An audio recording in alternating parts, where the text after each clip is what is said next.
Hello, everybody, and welcome to episode 12 of the Unknown Comics Podcast. Brandon, Darren, Tanner. Hello. Hope y'all are having a good Thursday evening for those who are joining us live. Of course, we are live on Twitch right now. And let me jump over, make sure I can see the chats and stuff. So where'd you put us this time? Last time we were in general. Did you put us in the podcast one? We are in the talk shows and podcast category go. now. Yeah, on the Twitch. So, yeah. And I think they're hearing us. So this will be really good on the recorded version of the podcast. Record. So we got some random email that says we're doing really good in Canada. Like on like the whatever you just listen to it podcast kind of thing. I don't know.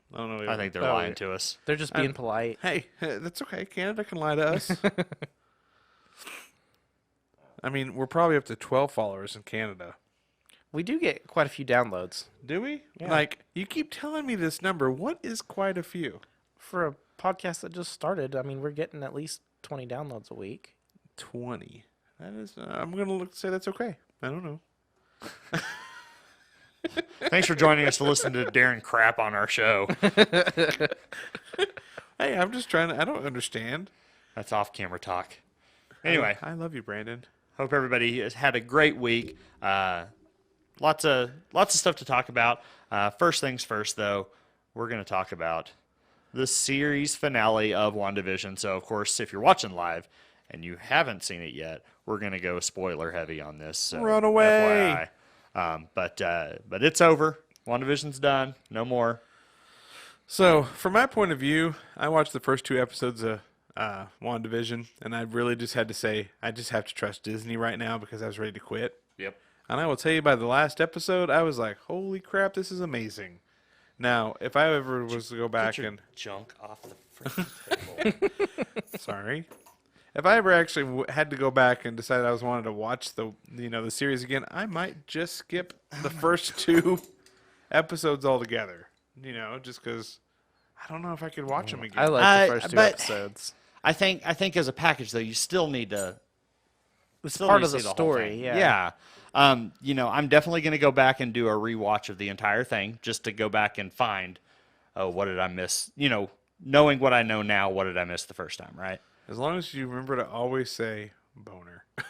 Boner. So Darren, I had a question for you. Okay? So this is the first time we get to see her in costume. Okay. Do you think that's going to affect the sales of, like, maybe our Secret Academy 6 exclusive? Like, do you think that's going to affect the value of it, I mean? Because it's not correct to, like, what that cover would look like? Well, because it's the first time we've finally seen her in costume on screen. I think it's more important that she finally got her name. Yeah. I think the costume was beautiful, by the way. Yeah, the no, I think designer they did did a really an good job. absolutely amazing job. Or And as there's- everybody says, the Mahogany Witch. Well, I actually think it's like complete like homage to Magneto. Like, Yeah, a little bit. I can see that. if you look at Yeah. the Days of the Futures Past, Magneto, that I don't remember names very well. That kind of muted magenta. Yeah, that he had. but Yeah. even her headdress has the same kind of stuff going on with it as Magneto's helmet. Yeah. And so to me, it's a nice throwback to Magneto. But let's just say that Who is still not her father in the comics. well, yeah. Again, we don't know. Axis messed up everything, Yeah. and then they just decided not to fix things. So to me, her getting a name is important. I think the costume, like every hero in the MCU, their costumes have always been being an evolution of who their characters are. So to me, I think the bigger change was Vision.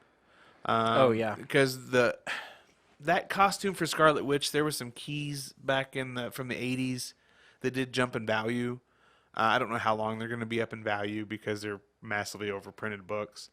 And of course, the White Vision, that book jumped in value. But I think costume changes and all that stuff are temporary spikes. I don't think you're going to see a lot. Right.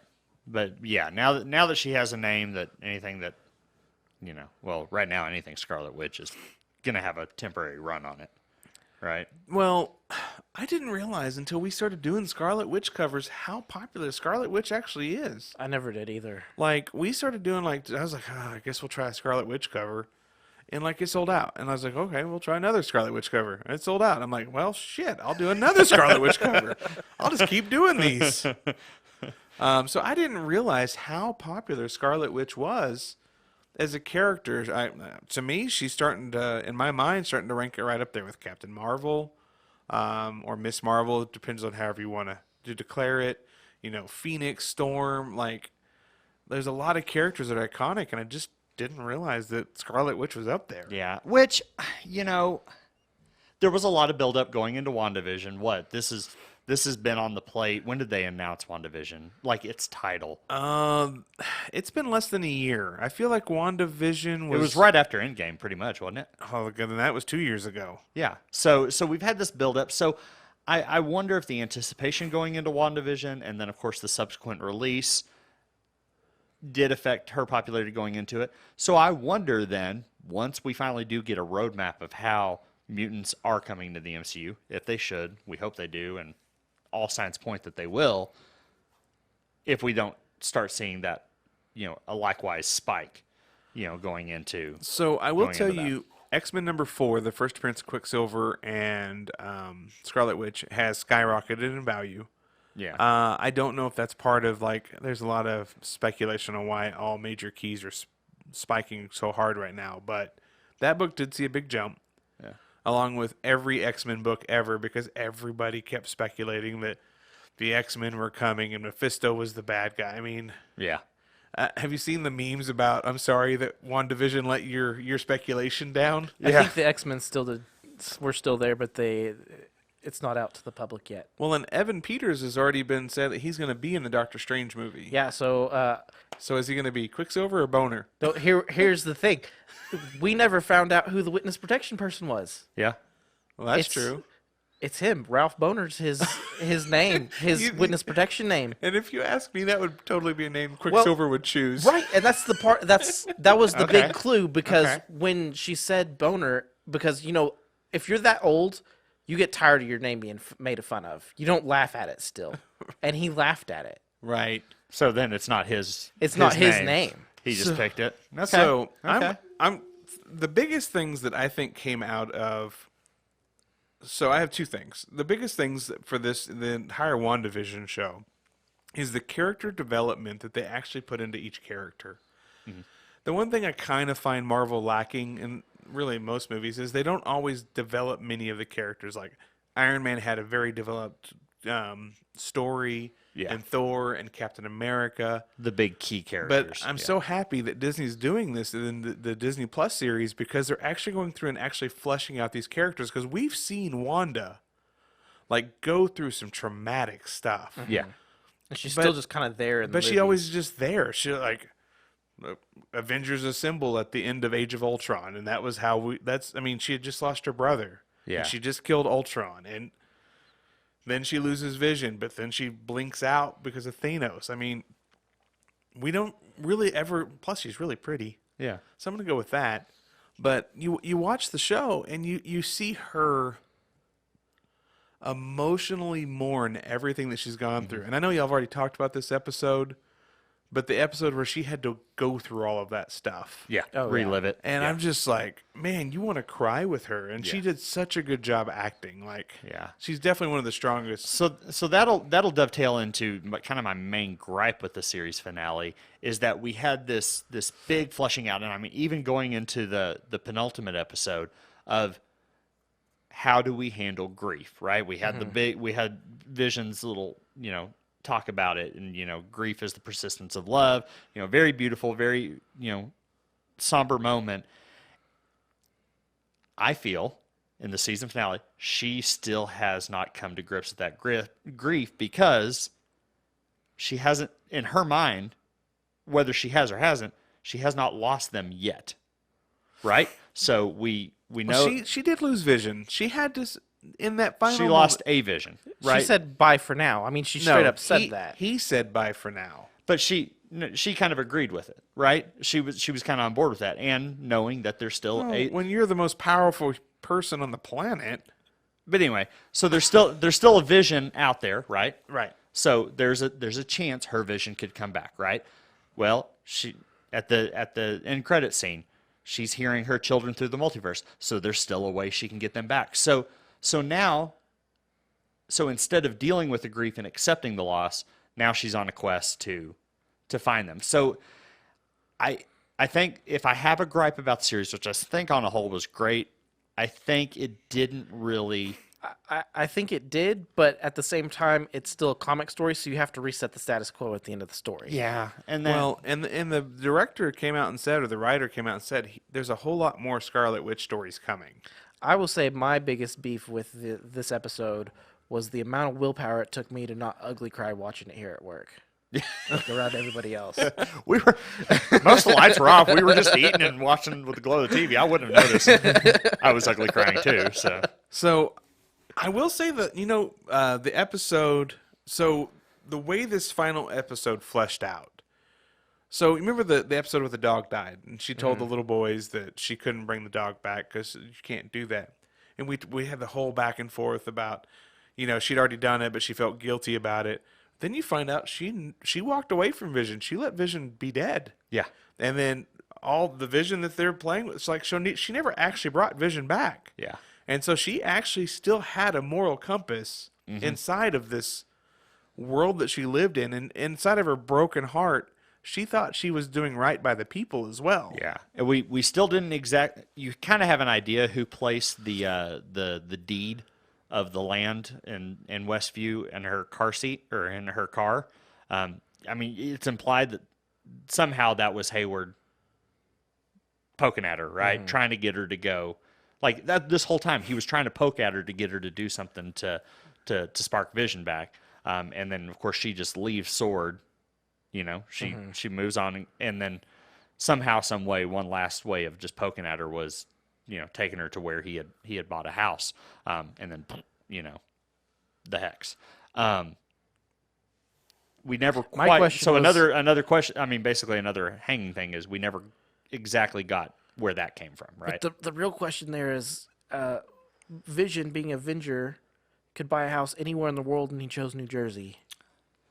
The Avengers were based out of around Jersey. They right? they were in upstate New York, so it'd be in the opposite direction. No, well, Yeah, maybe. but anywhere in the world, and he chose New Jersey.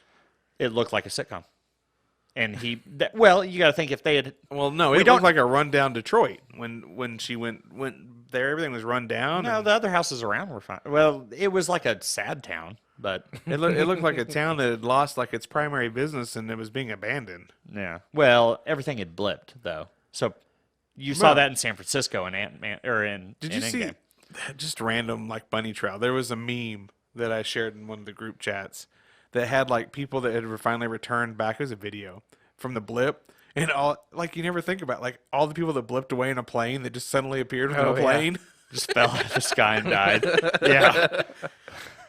Reappeared into traffic. Yeah, or somebody that was in like a phone booth. And all of a sudden somebody, was in that phone booth. Like, who gets priority? Or like you're on the 15th story of a building and the building's been removed over the last 5 years. Yeah. And blip, there you go, you're dead. Or you were in the basement of a house that's been filled in. Ooh, that's going to suck. Yeah. Okay. Random bunny trail.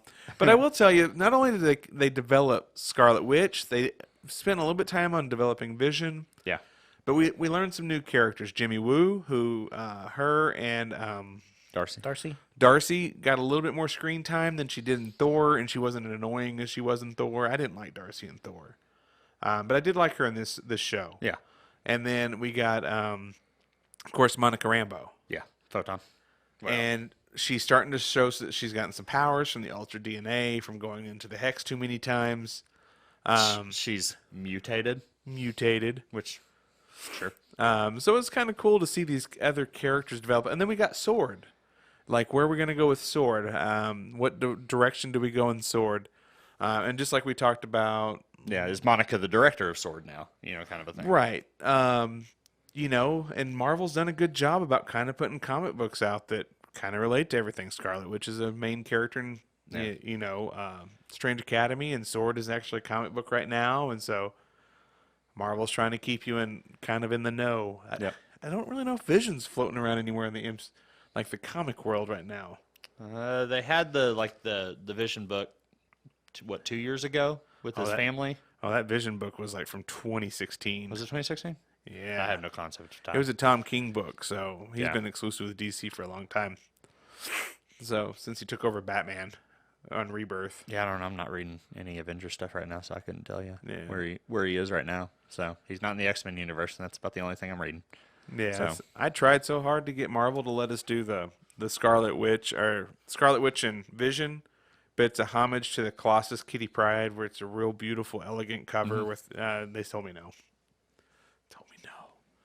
So let's talk about the Easter eggs, the end credits and the mid credits, and where we know what movies they lead into.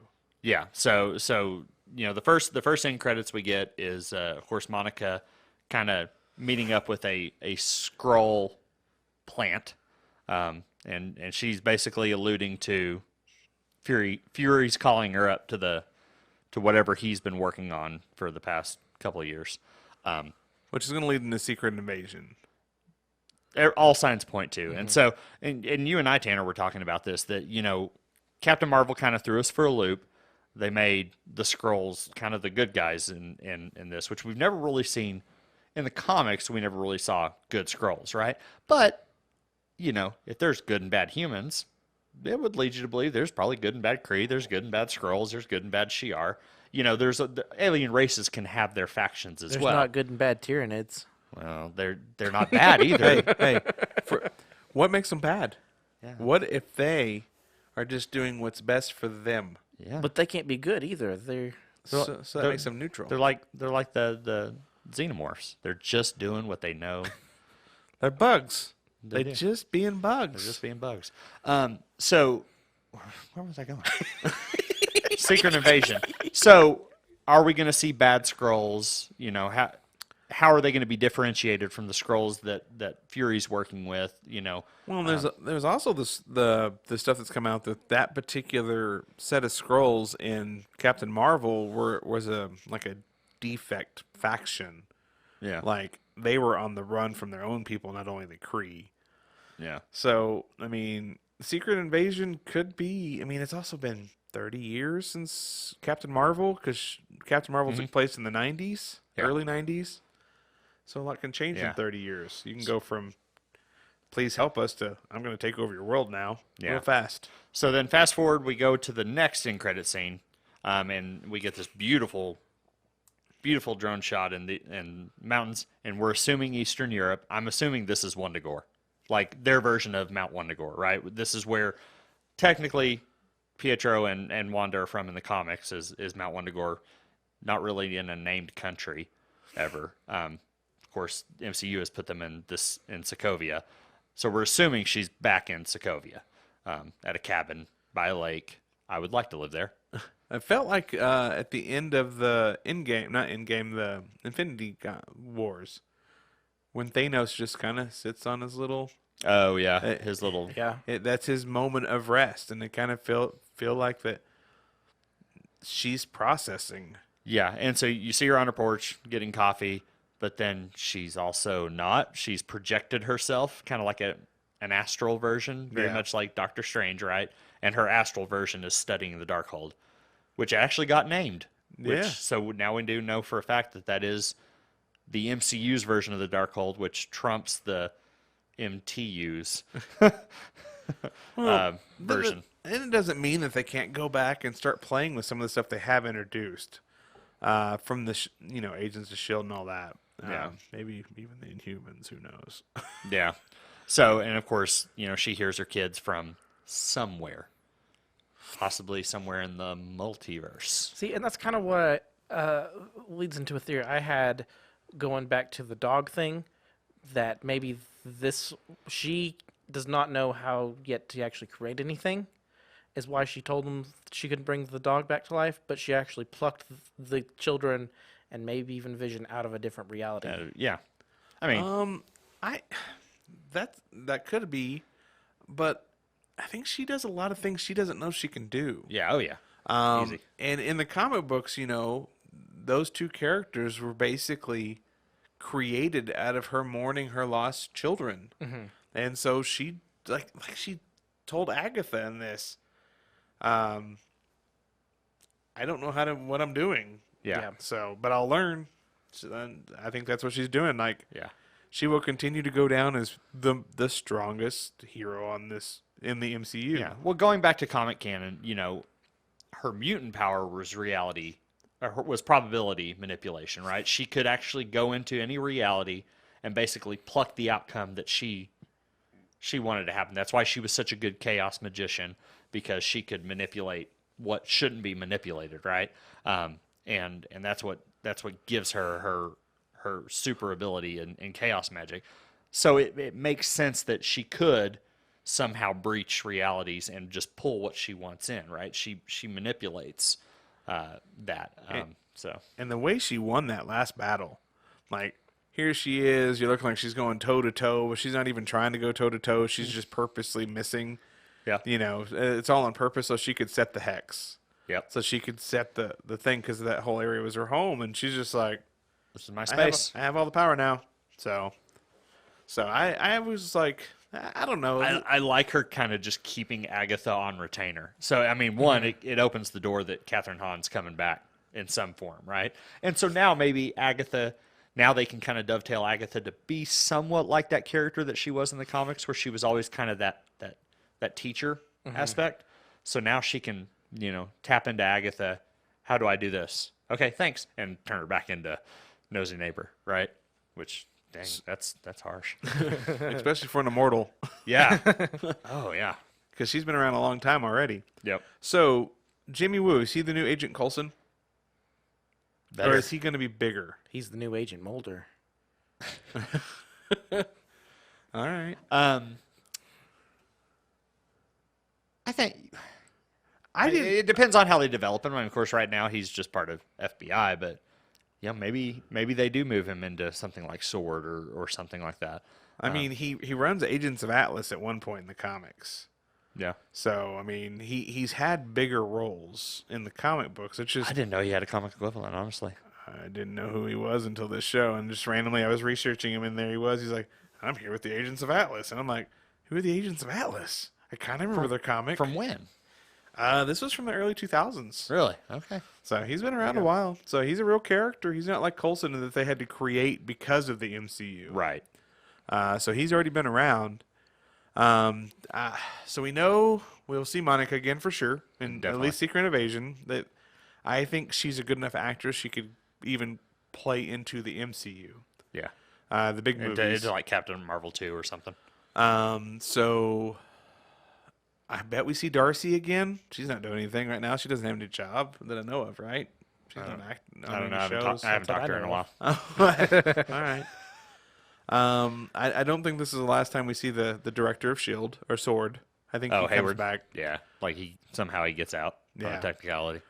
But let's talk about all the failed, theories. Mutants. Nope. No. Fantastic Mephisto. Four. Nope. Mephisto. Nope. Yep. And that's not to say that they can't evolve something into that, but yeah, man, that theory mill just spit out stuff, and some of it stuck. I mean, Agatha was like the easiest one to just like jump on from the get go. I mean, there was just so many signs that were saying that's who this is. I mean, but they mess with your mind. I mean, they introduce Quicksilver, and then you find out he's Boner. You're just not going to say Ralph at all. You're just going to say Boner. No. Yeah.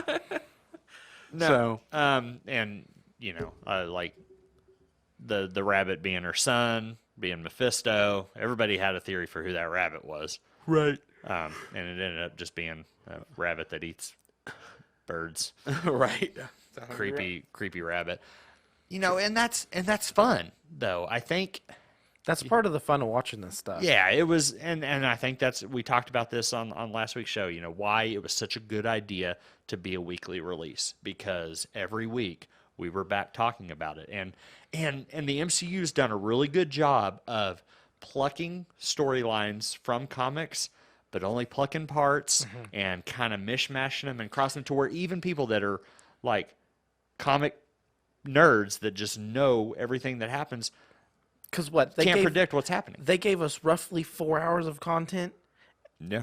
and how many hours of content were generated from that content. Oh man, You know, like the promotion, like just the theory videos alone, probably just spiked Disney Plus subscriptions. Oh, yeah. like you wouldn't believe. Well, and now Mandalorian is the same way, but Mandalorian didn't have you guessing like right? WandaVision. There's did. No. Well, I mean, we're dealing with new characters in the Mandalorian. There's nothing to guess at. Yeah, Well, and the thing we have with going with now, the first season of Mandalorian, everybody bought on, they watched it, and then they canceled Disney Plus until season 2 of Mandalorian. yep. Now you can't do that because They're drip feeding content like. next week is Falcon Winter Soldier, and then after that Is it next week or the week after? No, it's the next week. Holy moly! It's next Friday.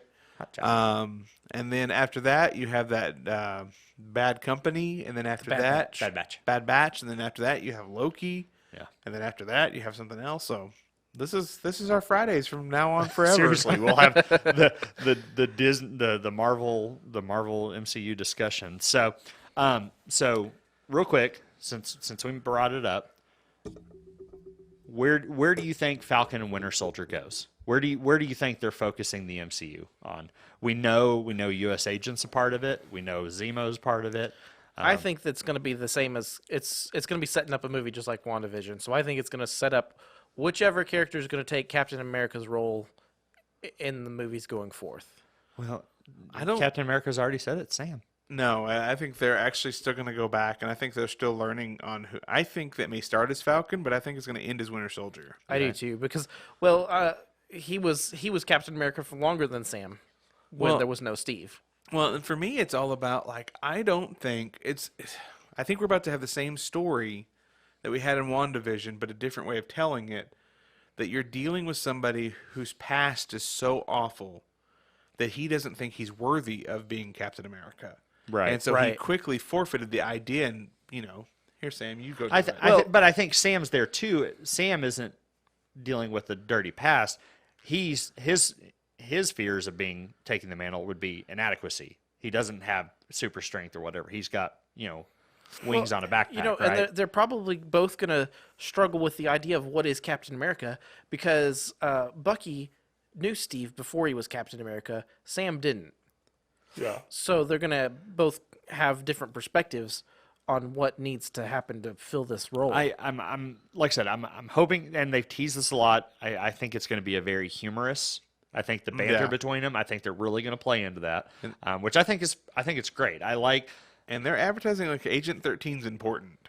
Yeah. Like, I don't think she ever got enough screen time with Steve, but they're really pushing that Agent 13 is important. I hope they do Zemo well. I think that's, in my opinion, I think that's the one place they can fail is that they make him either too campy or insignificant. I Kind don't of know, a thing. Civil War, he was pretty awesome. He was, but So- now he's got purple mask and like how much are they going to lean into Zemo's kind of? In the comics, Zemo's always kind of been this just over the top. Could this lead into the Thunderbolts? Zemo's, You've got Bucky. Well, it's not even Bucky. It was, we haven't met a lot of the characters yet. Yeah. It was Beetle. It was Screaming Mimi. It was, The flying dude with the V. Mask. that was Beetle. Was that Beetle? Okay. Yeah, he was Beetle. So, could we see Zemo, if he's going to be a long-term character, lead into the Thunderbolts? Yeah. And not like the Thunderbolts, like the early Thunderbolts, the 90s, where Right. the heroes were absent and they stepped in to fill the gap and then decided they wanted to stay heroes. Yeah. So, I don't know. Bucky Winter Soldier, I'm excited to see. It's going to be not magic. It's going to be espionage. It's going to be spies. It's going to be action. So I'm excited to see that. And then you have Loki, which is going to go all mythical again, which is great because it's exactly how the movies work. I think it's, we say that. It's gonna have Loki's mythicalness, but now we've got the time variance authority. So now we're also kind of dovetailing into kind of the multiverse aspect of it. So I think and it's a different feel. So like Loki's magic, but the cosmic magic and the Earth magic have different feels to them. Absolutely. And I was thinking the other day, I was like, are we ready for the multiverse? And then I thought, man, we are like 15 years into this. We're ready for the multiverse. Yeah, we're ready. I think something needs to happen, and especially if you're going to all of a sudden just Mutants. pull mutants out of nowhere, like something has to explain where they've been, what created them. I mean, unless you just do something that just creates mutants, like some kind of world event, Right. You know, that just creates them, and so. But they did that with Agents of S.H.I.E.L.D. with the mist. Yeah. The Well, or- Terrigen mist kind of. They did that in Ultimate X-Men. Yeah. So my what I think would be the best way to explain the Fantastic Four just appearing, because you can't just where has Reed Richards been, because he's the smartest man on the planet, is that in the 60s, him and his family got lost In space? No, not lost in space.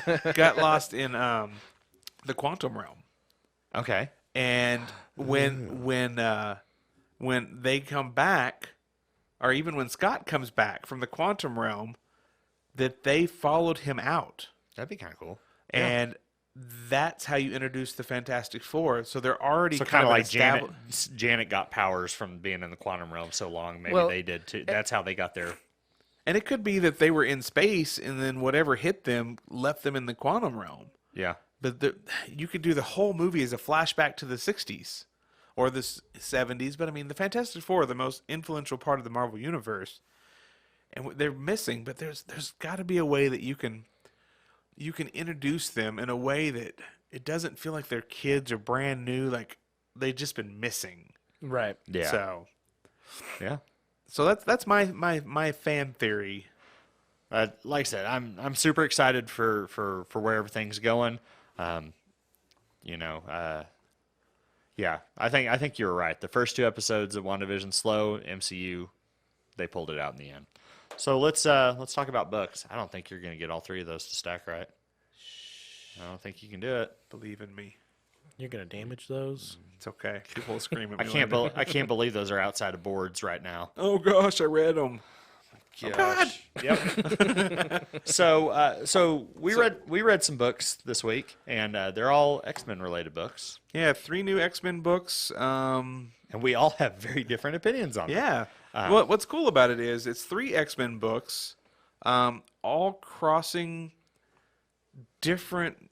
Was it mediums? Like I don't know. Well, they're different continuities. So let's say that. You have Children of the Atom. This ties into the Hickman stuff. Yeah. This is part of 616. Legends, we don't know. It's either X-Men Legends is 616. It's going back and retelling. It's going back to the 90s. Yeah. Like it is like if they went back and explored a different story a different way. Yeah, they're just hyper zooming in on a particular arc, and then Demon Days is its own. Who the hell knows what this is? But so I would equate Demon Days a lot like Marvel 1602, right?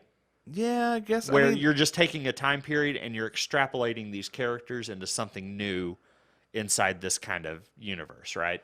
I think Demon Days falls into that a little bit. Yeah, it's very different. So let's talk about it first. Okay. It was my favorite of the 3. So it's Peach Momoko's pet project. Yes. How many? So have they said how many total issues she's We doing? know there's another one coming. It's about Black Widow, It's and it actually leads. Marika. Well, it's Black Widow. It's her America's name on it. It's Black Widow. Oh my gosh. So it's quarterly. It's not monthly. um, That's the last I had heard.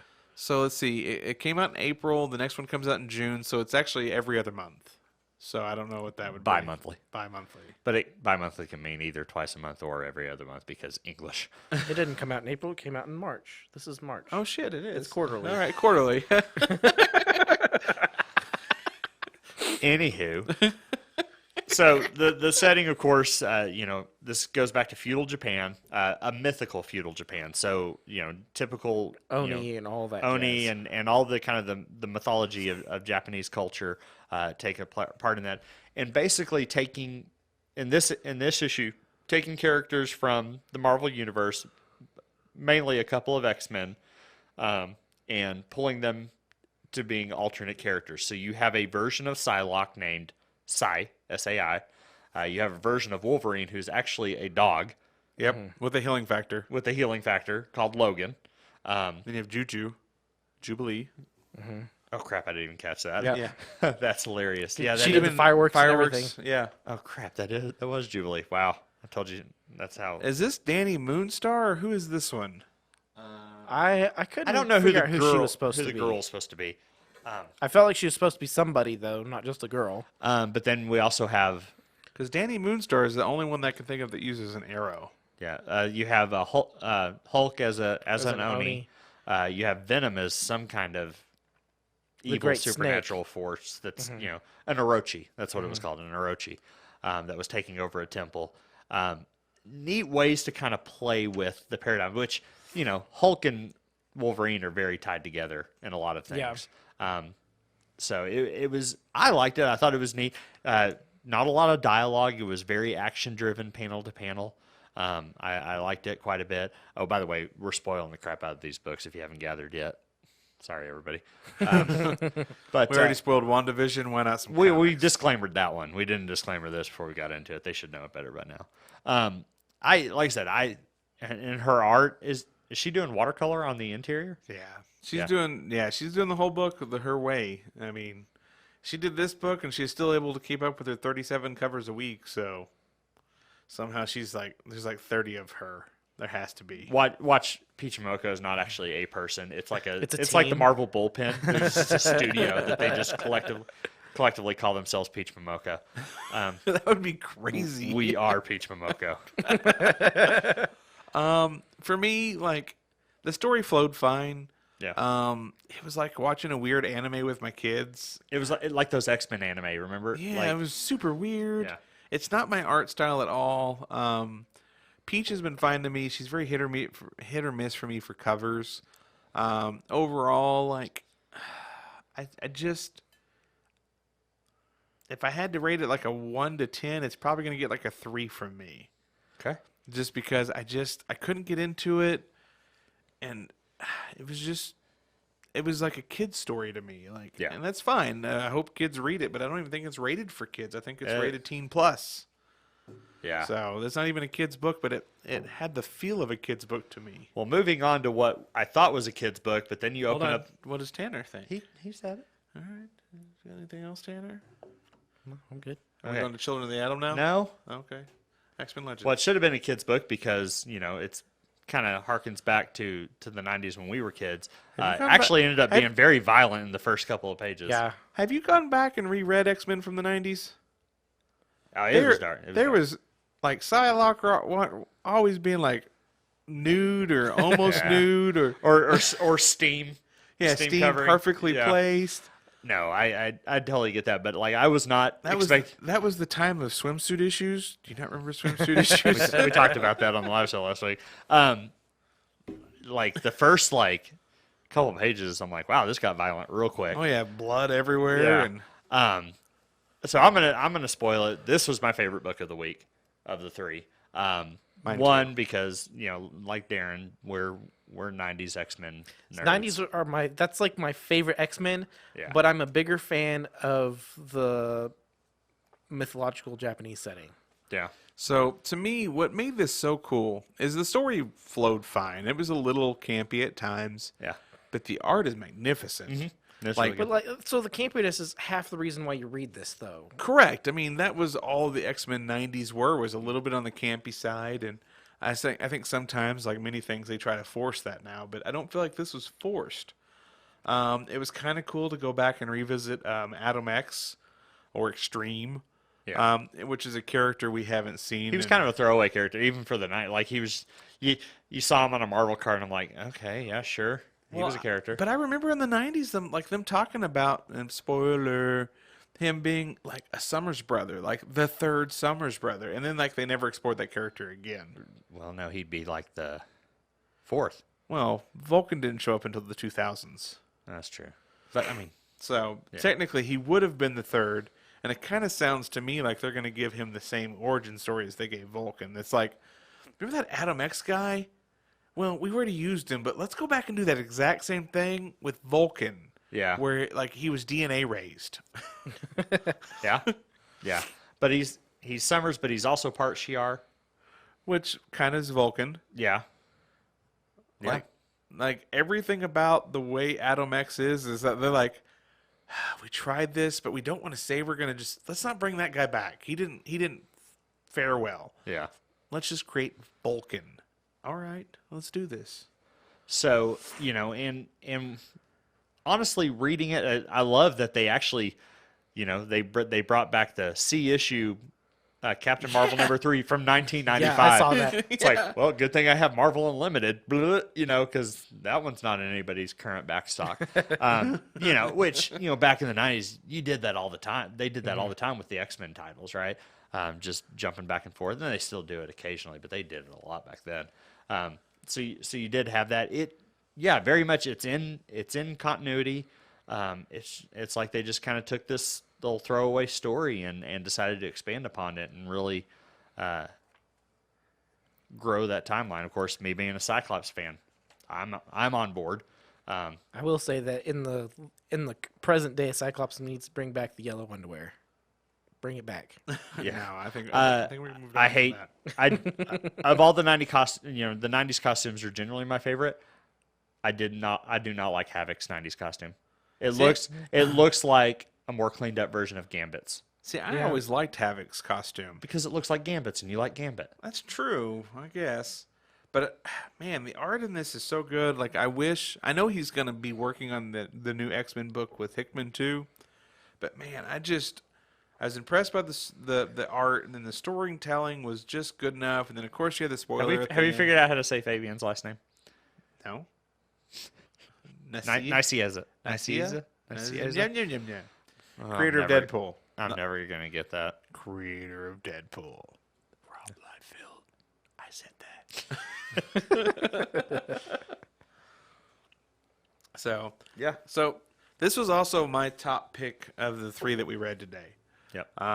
Tanner, you had it as your number. I had it as my number 2. You had it as your number 2. So, okay.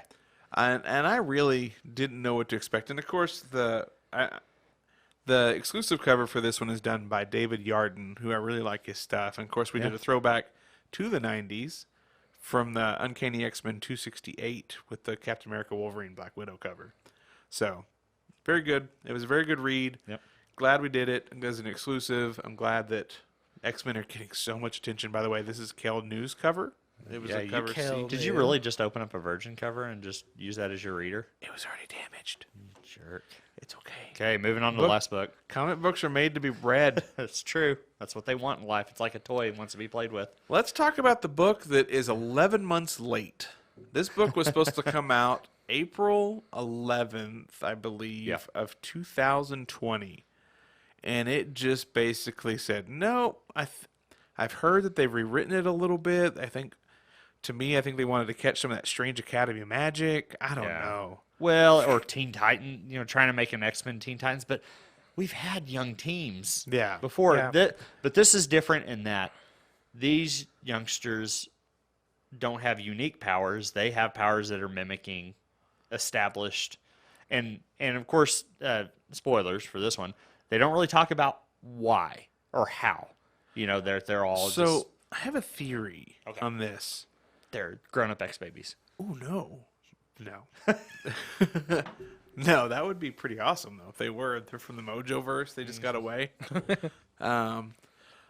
What if one of them is actually the mutant, and the rest of them aren't? And she manifests a reality. Yeah, because they were talking about, was it Buddy, the one that goes Cyclops Lass. Cyclops Lass, Cyclops Liss. Now, I will say if something like that was what was going on, it would change my whole opinion on the book. Yeah. I do not dig the blatant ripoff of established characters, because they're not like it's not even like the Teen Titans where Superboy is like a clone / son of Superman. Right. They have no relation to the established characters. They just rip their costumes off and have their powers. I think you might be onto something, because then that also kind of dovetails on the ending where they couldn't get into Krakoa. They couldn't get into Krakoa, which we've seen that with other mutants. We've seen that with Kitty. Right. Can she now still? Now that she's died and come back? I don't know. I don't know that it's ever explored that there's... Oh, hell. Oh Hold no! on. Oh, no. I just pulled my whole She mic was out. briefly in Ten of Swords for a minute, wasn't she? So Kitty can be on Krakoa. She can't go through the portals. Oh.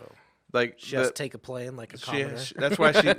That's why she was taking the boat. They did write that off to her phasing. It has something to do with the fact that Krakoa can't get her through the portal because of Her mutant power. her mutant power or something. So the Children of the Atom. Hi, 1 month later club. Somebody said hi on Twitch. Hello. Hi. So with Children of the Atom, I read it. And it was kind of a fun beginning action pack thing where they kind of all suck at using their powers, Yeah. but somehow they still win. And then you have the whole X-Men in the middle, like having to fight what's best for them. And they send like the D team of X-Men to go like, talk to him. Here's Magma and Pixie and who was the other? Maggot. Like, is Yeah. he Maggot? And then like, there's not even an introduction. It's just like, what's your Maggot's name? Is that from your gut? Like we just go straight into that. I'm like, shouldn't you introduce yourself? Maybe I talk thought he a little. depowered. I guess he got it back after. Well, I thought he was dead. Oh, okay, maybe that's it. Because he died during, this was years ago. He died in one of the Weapon X books or something like that in a mutant concentration camp. But Sinister was creating backups way before he died, so I guess that's how they Who got him knows? back. It's Maggot. You really went with Maggot. And it was Pixie Magma. Pixie is cool. We actually have a cover coming with Pixie on it. I like Pixie's character. Yeah, I think of the three, Pixie's kind of a little bit more of the. Well, and Magma's been around since New Mutants, like number 12, Yeah. 11. So she's been around a long time. They just never really explored her character. They kind of wrote her off when, Rob Liefeld took over New Mutants. Yeah. She was one of the first to go. To me, it was my second favorite of the book. The books that we read. I think for me, a lot of it's just going to be where do they develop these characters? Why are they I mean, it's like I said. Why are they replicating notable Because X-Men powers? without a cool story arc like that, then the whole thing's completely lame. Yeah. Like, they got lame names. They ripped off the costumes. They ripped off the powers. And it could all be tech based too, because you never see Daycrawler without his backpack when he's dressed. Yeah. And then Cherubim, Like, his wings Cherub. looked like they were they're part of the suit. Yeah, they're energy related. Cyclops, Lass. Could just be the visor. Yeah. Well, she doesn't have to wear ruby red glow. Well, she also hadn't had a head injury either. Correct, but So. but that's easily a tech based thing. Yeah. Which If if Cyclops wanted to, he could get that fixed. so I mean, If I can Get him some if good I can get LASIK. eye surgery to fix my vision, yeah, he can get it too. do you want to be that doctor? Go ahead and open your eyes. So I mean, if you really think about it, every one of their powers could be related through technology as well. They could easily Yeah. be like, maybe one of them is the one that's playing Gambit's little thing. She's created all the costumes. Right. What if she's the engineer for this whole thing? Like, Yeah. she convinced them they all have powers by giving them like these cool suits or like figured it out.